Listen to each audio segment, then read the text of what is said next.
Bem, voltando à profissão de fé masdeísta, contida no Yasna 12,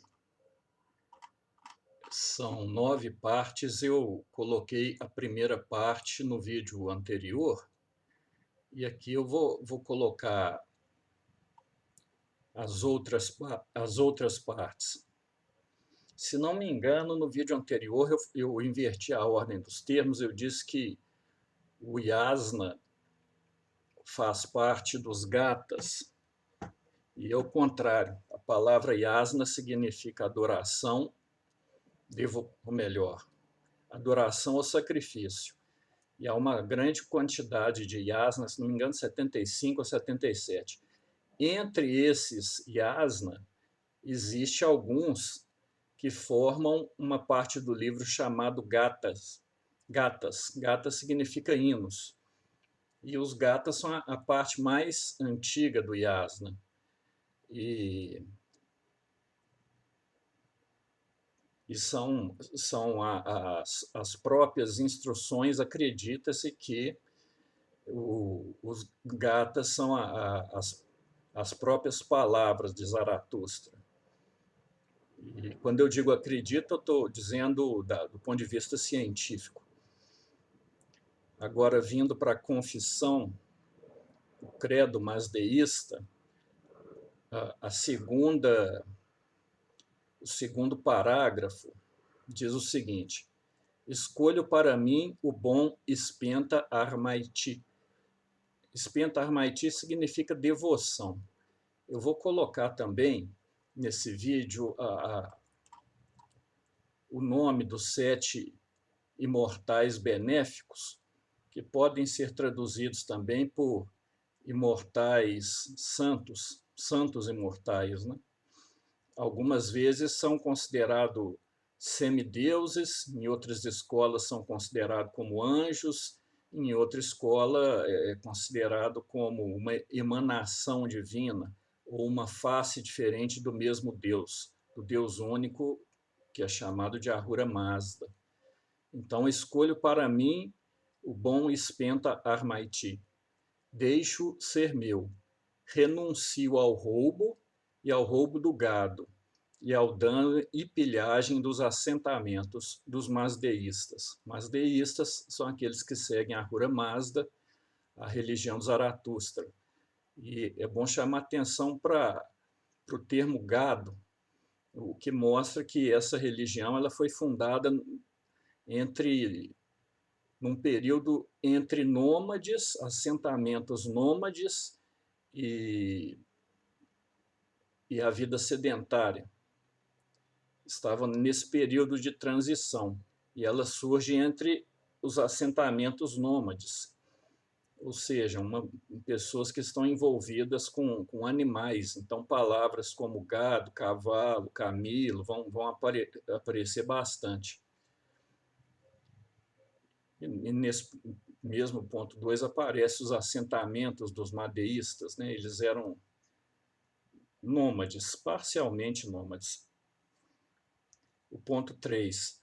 Desejo a liberdade de movimento e a liberdade de moradia para aqueles que possuem propriedades, para aqueles que habitam nesta terra com o seu gado.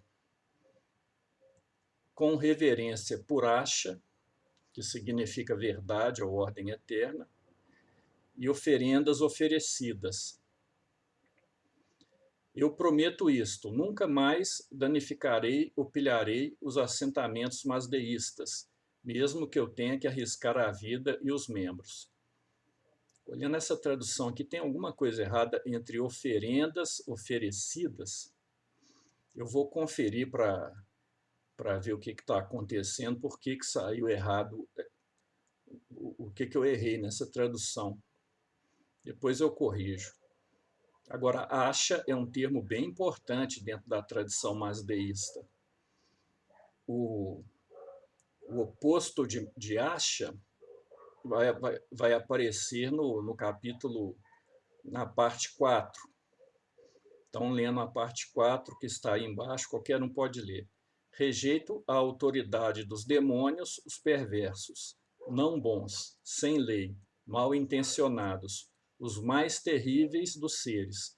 Aí terríveis, aí tem a palavra druj, é uma palavra avestana, que é o oposto de acha. Se acha é a verdade eterna, druj é a mentira eterna ou o engano. Pode também significar desordem. Então, o seguidor masdeísta promete seguir a verdade e evitar a mentira e o engano. Acha e druj são termos opostos. O sujeito, então, rejeita os mais terríveis dos seres, os mais sujos dos seres, os mais prejudiciais dos seres, que são os devas. Eu rejeito os devas e seus companheiros. Eu rejeito os demônios e seus companheiros. Demônios e devas são a mesma coisa. Eu rejeito qualquer um que prejudique os seres. Eu rejeito meus pensamentos, palavras e ações. Eu os rejeito publicamente, assim como rejeito as autoridades perversas, também rejeito os seguidores hostis do druj, que é engano, mentira. Agora, tem que tomar um certo cuidado ao pronunciar essas palavras aqui, porque no ponto 3 dessa confissão de fé está escrito o seguinte: desejo a liberdade de movimento e a liberdade de moradia para aqueles que possuem propriedades. Isso aí parece capitalismo, né? Alguém vai dizer que, olha só, os masdeístas, a revelação divina aí diz que tem que respeitar a propriedade privada, tem que respeitar o direito de ir e vir, tem que respeitar a moradia de cada um, então ele é contra o socialismo. Bem, essa interpretação está equivocada. Não estou defendendo o socialismo aqui, não. Socialismo, eu nem gosto dessas coisas, mas a interpretação, tem que tomar um certo cuidado com a interpretação. Nesse caso, é bom lembrar mais uma vez que esse texto surge com um povo que é nômade. Então, por isso, a liberdade de movimento tem que ser respeitada. Eles não têm uma vida sedentária na cidade. Eles estão em assentamentos e vivem se movimentando de um lugar para o outro, às vezes dentro de um mesmo reino. Mas, ainda assim, o movimento é importante para eles, assim também como a liberdade de moradia para aqueles que possuem propriedades, né? Quem tem uma propriedade tem direito de morar nela, tem direito de acampar nela e tem direito, inclusive, de permitir que outras pessoas acampem ou não naquela terra. Isso porque a sociedade estava passando de uma comunidade nômade para uma comunidade sedentária. Não existia ainda cidades totalmente fixas, mas algumas pessoas já estavam morando em propriedades, em certas propriedades, no lugar de ficar tendo uma vida de nômade e criando gado nessas propriedades, né? E é isso que significa. E no final do parágrafo 4 está escrito o seguinte: assim como rejeita as autoridades perversas. Na verdade, rejeita as autoridades. Isso porque as autoridades, os reis e os príncipes, isso é típico de uma sociedade que já está estabelecida, já se formou uma cidade, um reino. E entre os nômades existe autoridade, mas é um pouco flexível. Se você não concorda com a autoridade de quem está organizando o acampamento, você vai para outro lugar. Então existia uma certa anarquia entre esses primeiros seguidores de Ahura Mazda. Mas não é anarquia no sentido moderno do termo, né? É só lembrar sempre desse detalhe. Eles eram nômades. Lembrando desse detalhe, dá para saber o real sentido do rejeito às autoridades. E vamos, por último, aqui o ponto 5. Como Ahura Mazda ensinou Zaratustra, em todas as discussões, em todas as reuniões nas quais Mazda e Zaratustra conversaram, assim como Zaratustra rejeitou a autoridade dos Devas, também eu rejeito.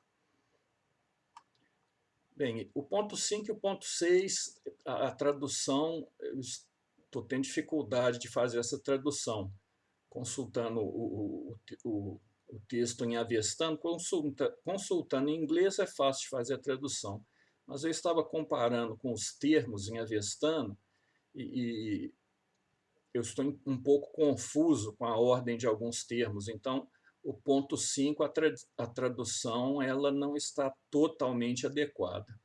Eu vou ter que mudar isso depois. De toda forma, essa tradução ela é provisória. Mais tarde eu mudo e coloco a versão completa aqui. Bem, no próximo vídeo eu coloco o restante da profissão de fé, do credo mazdeísta. Mas o que eu estou falando é que quando eu conseguir uma tradução mais adequada, eu também coloco em vídeo. Por enquanto, eu acho que é isso.